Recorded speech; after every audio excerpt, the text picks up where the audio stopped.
앞서 보여주셨던 그 75세 여성분 같은 경우는 수술 후에 하루에 10,000보 이상 걸으신다라고 또 하니까 정말 예후가 좋다 싶은데요. 근데 여성분들 같은 경우는 그 나이쯤 또 골다공증으로 고생하시는 분들도 많이 계셔서 네. 그런 기저질환이 있는 경우에도 인공관절 수술이 가능한지 궁금합니다. 예, 아무래도 퇴행성 관절염이 고령의 여성분들에게 많기 때문에 이런 퇴행성 관절염으로 오시는 분들의 대다수가 골다공증을 가지고 있습니다.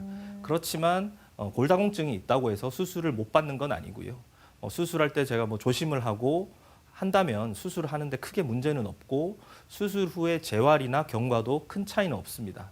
오히려 수술 전에 이런 퇴행성 관절염으로 인해서 활동에 제한이 있던 분들이 수술 후에 이렇게 많이 걷게 되고 활동력이 커지면 네. 환자의 골밀도가 좋아진다는 몇몇 연구들도 있습니다.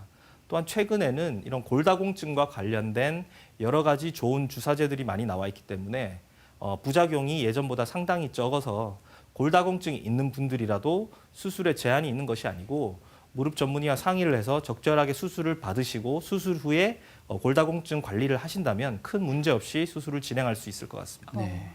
한 가지 더 궁금증이 생기는 게 치아 임플란트 같은 경우에는 수술 후에 잇몸에 염증이나 문제가 생기면 치아를 뽑아내고 잇몸 치료를 한 다음에 다시 또 임플란트를 교체하는 경우들도 본 것 같습니다. 무릎 인공관절 같은 경우는 어떨까요?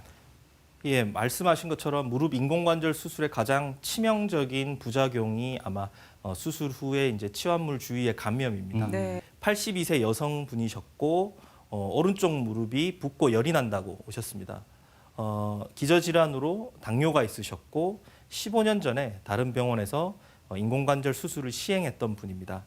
증상은 한 3개월 전부터 통증과 함께 사진에서 보시는 것처럼 붓기와 심한 열감을 주소로 내원을 하셨고 관절액 천자상에 염증 세포가 상당히 많이 검출이 되었습니다. 우리가 인공관절 수술 후에 이런 감염을 치료를 할 때 감염의 형태에 따라 치료 방법이 조금 다를 수 있습니다. 그래서 수술 중에 균이 나온 경우 또는 수술 후 조기 감염인 경우에는 간단하게 변연절제술이나 이런 폴리에틸렌 플라스틱만 교체하거나 항생제만 사용해도 낫는 경우가 있지만 네. 이렇게 3개월 이상 지속적인 만성 감염으로 오신 분들은 이런 한 번의 수술로는 어려운 경우가 많기 때문에 1단계 기존 기구를 다 제거를 하고 1단계 또는 2단계 수술을 시행을 하게 됩니다. 이 환자분 같은 경우에는 기존에 이제 감염이 있는 기구를 다 제거를 하고요.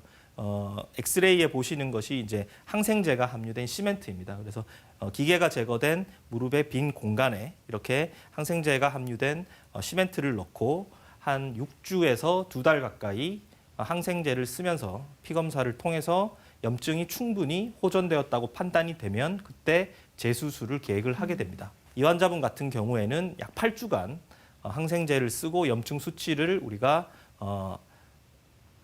추적을 해서 괜찮다고 판단이 되어서 8주 뒤에 이렇게 조금 더 큰 기계로 재치환술을 시행을 했습니다.